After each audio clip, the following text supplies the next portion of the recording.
Most important chapter is photosynthesis.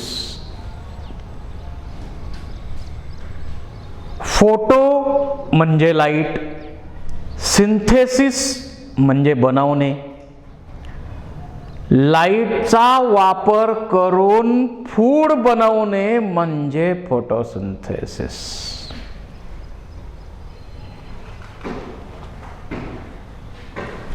Photosynthesis he ॲनाबॉलिक reaction आहे. म्हणजे CO2 6CO2 plus 12H2O in presence of light and chlorophyll, it give rise to C6H12O6 plus 6H2O plus 6O2. या प्रोसेसमध्ये raw मटेरियलचा उपयोग करून food बनवलं जातं. त्यामुळं या प्रोसेसला ॲनाबॉलिक रिॲक्शन म्हणायचं, कन्स्ट्रक्टिव्ह रिॲक्शन म्हणायचं, एंडरगोनिक रिॲक्शन म्हणायचं. कंटिन्यू आहे का रात्रंदिवस? नाही, फक्त डे टाईमला लाईट अवेलेबल असेल त्यावेळी. त्यामुळं कंटिन्यू नाही आहे प्रोसेस.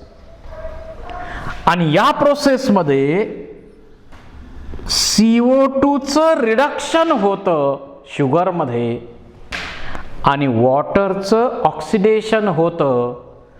आणि यामुळं या रिॲक्शनला आपण म्हणतो रेडॉक्स रिॲक्शन. या रिॲक्शनला आपण म्हणतो रिडॉक्स रिॲक्शन. आता हायर प्लांटमध्ये जी किंवा प्लांटमध्ये जी प्रोसेस होते ती ऑक्सिजनिक फोटोसिंथेसिस आहे. या प्रोसेसमध्ये ऑक्सिजन हा बाय प्रोडक्ट आहे. ज्या प्रोसेसमध्ये फ्री मॉलिक्युलर ऑक्सिजन रिलीज होतो ती ऑक्सिजेनिक, आणि ज्यामध्ये होत नाही ती नॉन ऑक्सिजेनिक फोटोसिंथेसिस. ती काही बॅक्टेरियामध्ये आहे. तर ही कन्स्ट्रक्टिव्ह रिॲक्शन आहे, एंडरगोनिक रिॲक्शन आहे, रिडॉक्स रिॲक्शन आहे. आणि या रिॲक्शन मध्ये ऑक्सिजन हा बाय प्रोडक्ट म्हणून बाहेर पडतो.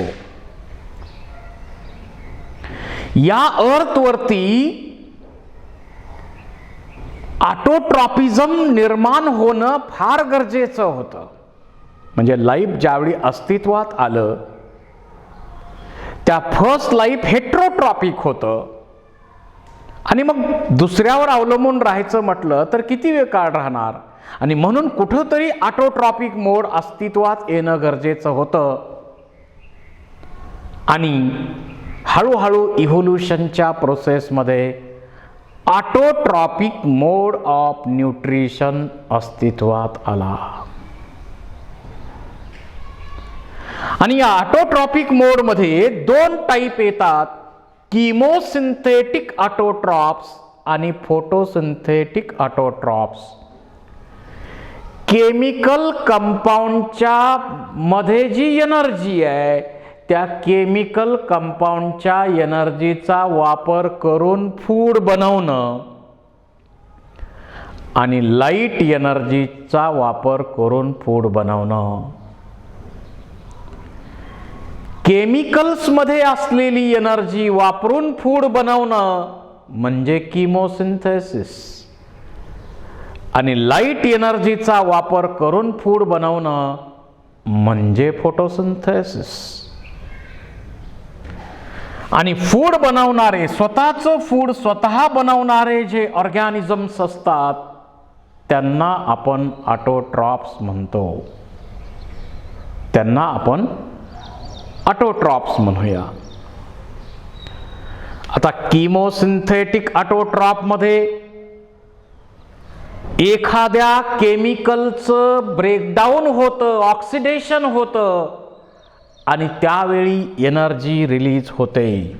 जसं आता इथं मिथेन आहे, मिथेनचं ऑक्सिडेशन होतं CO2 आणि वॉटरमध्ये, आणि त्यावेळी एनर्जी बाहेर पडते. ती एनर्जी ATP बनवण्यासाठी वापरली जाते.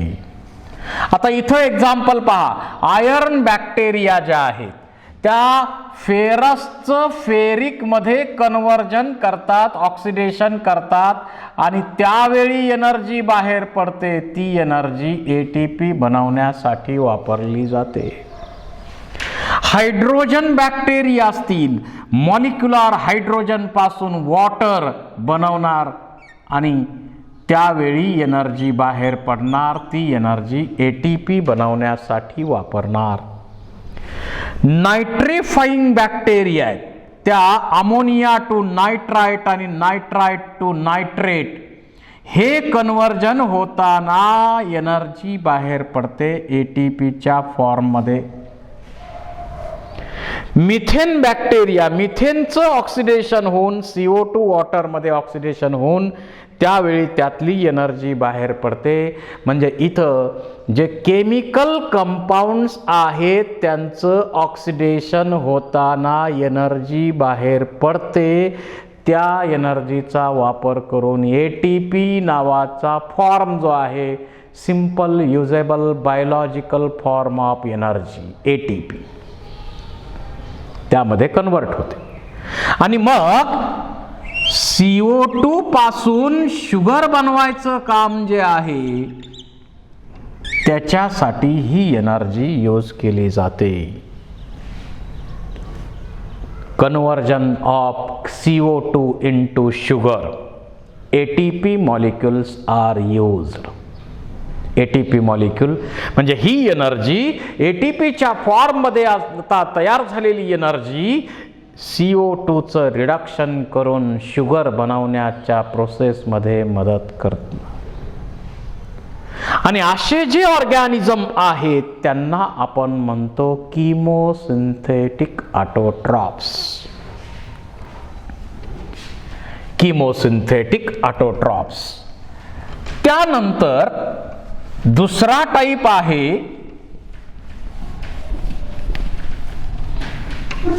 Photosynthetic autotrophs.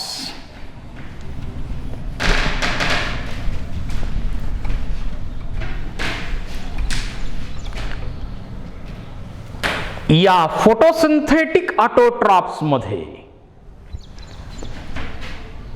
CO2 पासून शुगर बनवण्याच्या प्रोसेसमध्ये लाईट आणि लाईट ट्रॅप करणारे स्पेशल ऑर्गॅनिक कंपाऊंड म्हणजे क्लोरोफिल पिगमेंट्स.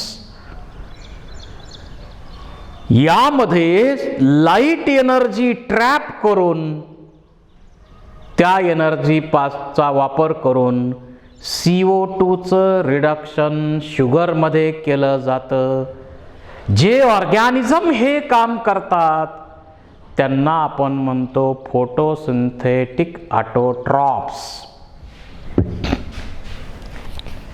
याच्यामध्ये ग्रीन सल्फर बॅक्टेरिया, त्यानंतर पर्पल सल्फर बॅक्टेरिया.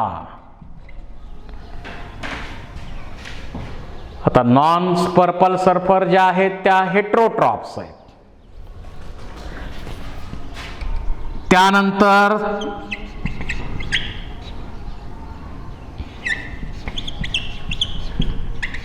सियानोबॅक्टेरिया किंवा ब्ल्यू ग्रीन अल्गी.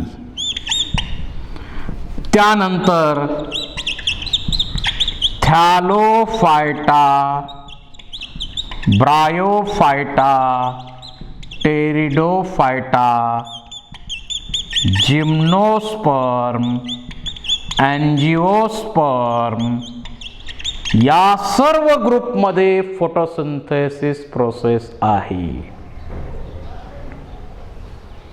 या सर्व ग्रुपमध्ये फोटोसिंथेसिस प्रोसेस आहे. हे ऑर्गॅनिझम, या ऑर्गॅनिझमकडं स्पेशल असे ऑर्गॅनिक कंपाऊंड तयार केलेले आहेत, त्यांना आपण म्हणतो chlorophyll pigments. And these chlorophyll pigments have capacity to trap solar energy and convert it into chemical energy. Food मध्ये कन्वर्ट करायची, लाईट एनर्जी ट्रॅप करून तिचं कन्वर्जन केमिकल एनर्जी मध्ये फूड मध्ये करण्याची कॅपॅसिटी ज्यांच्याकडे आहे ते सगळे फोटोसिंथेटिक ऑटोट्रॉप आहेत. आणि हे सगळे त्याचे एक्झाम्पल्स आहेत. हे सगळे त्याचे एक्झाम्पल आहेत. आता यामध्ये ग्रीन सल्फर बॅक्टेरिया किंवा पर्पल सल्फर बॅक्टेरिया या ज्या बॅक्टेरिया आहेत, these are the first organisms on earth who started the process of photosynthesis. आणि या ऑर्गॅनिझमनी काय केलं, 6CO2 प्लस 12H2S H2S चा वापर केला H2O च्या ऐवजी. In presence of light and chlorophylls, यांच्यामध्ये क्रोमॅटोपोर अस्तित्वात आले.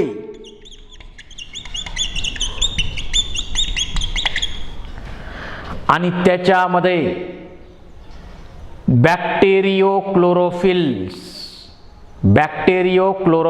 अस्तित्वात आले. बॅक्टेरियोक्लोरोफिल्स त्यामध्ये अस्तित्वात आले आणि ते पिगमेंट काय करतात, फोटोसिंथेसिसची प्रोसेस फॉलो करतात. It give rise to C6H12O6 plus 6H2S plus 12S.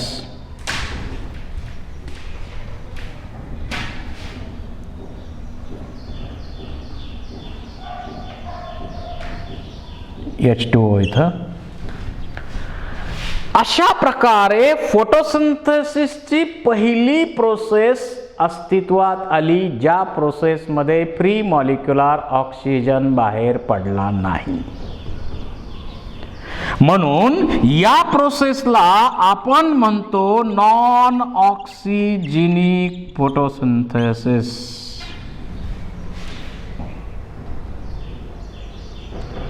यांच्यामध्ये फक्त फोटोसिस्टीम फर्स्ट असते.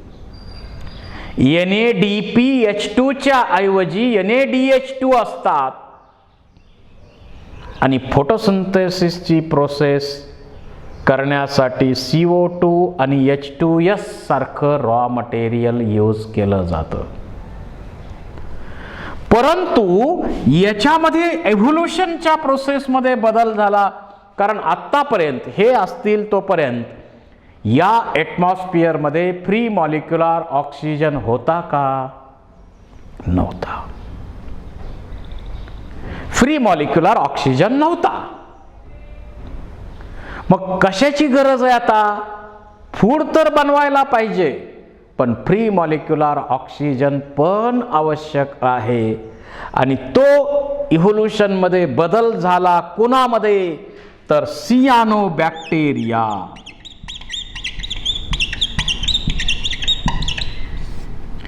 या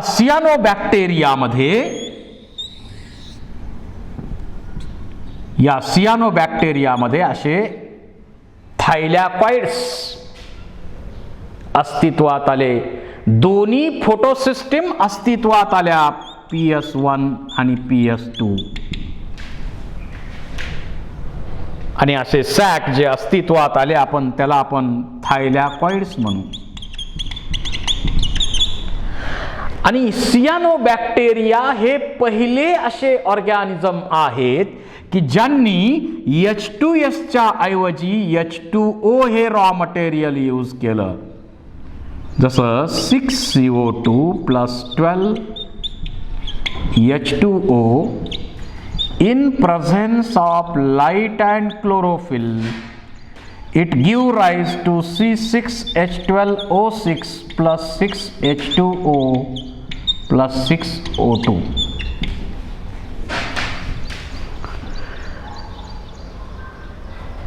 म्हणजे या प्रोसेसमध्ये H2O हे रॉ मटेरियल यूज केलं H2S ऐवजी, आणि याचा इफेक्ट काय झाला तर फ्री मॉलिक्युलर ऑक्सिजन बाहेर पडला. आणि ज्यावेळी फ्री मॉलिक्युलर तिथून पुढं किंगडम प्लॅन्टीमध्ये सगळे जे ग्रुप आहेत ते हीच प्रोसेस फॉलो करतात.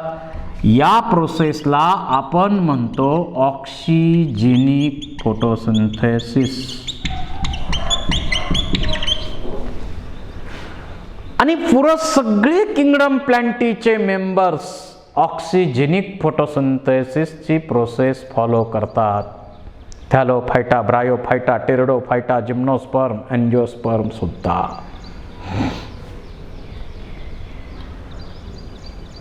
तर हे फोटोसिंथेटिक ऑटोट्रॉप आहेत. आणि एकूणच फोटोसिंथेसिसच्या प्रोसेसमध्ये जे फूड बनतं 170 million tonnes dry matter annually. एवढं फूड बनतंय या प्रोसेसमध्ये. आता जी टोटल फोटोसिंथेसिस प्रोसेस होते त्यापैकी 90% प्रोसेस हे वॉटरमध्ये होते आणि 10% प्रोसेस लँडवर होते.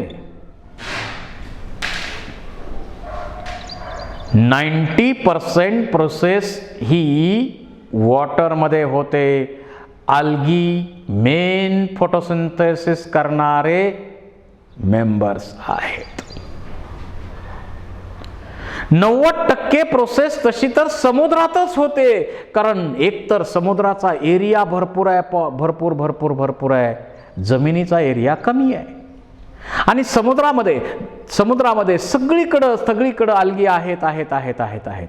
पण जमिनीवर सगळीकडे प्लांट आहेत असं काही आहे का? नाही. काय ठिकाणी तर वाळवंटात कुठं काय प्लांट दिसतंय. त्यामुळं युनिफॉर्म डिस्ट्रीब्युशन प्लांटचं जमिनीवर नाही आहे आणि त्यामुळं फक्त 10% प्रोसेस लँडवर आहे.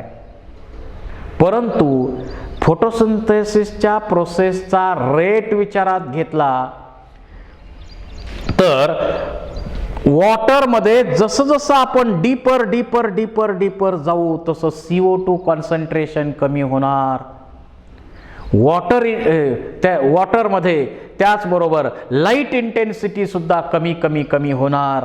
आणि त्याच्यामुळं फोटोसिंथेसिसचा रेट विचारात घेतला, स्पीड विचारात घेतला तर वॉटरमध्ये कमी आहे आणि लँडवर मात्र हे सगळं भरपूर आहे. आणि त्यामुळं स्पीड जो आहे, रेट जो आहे तो लँडवर जास्त आहे.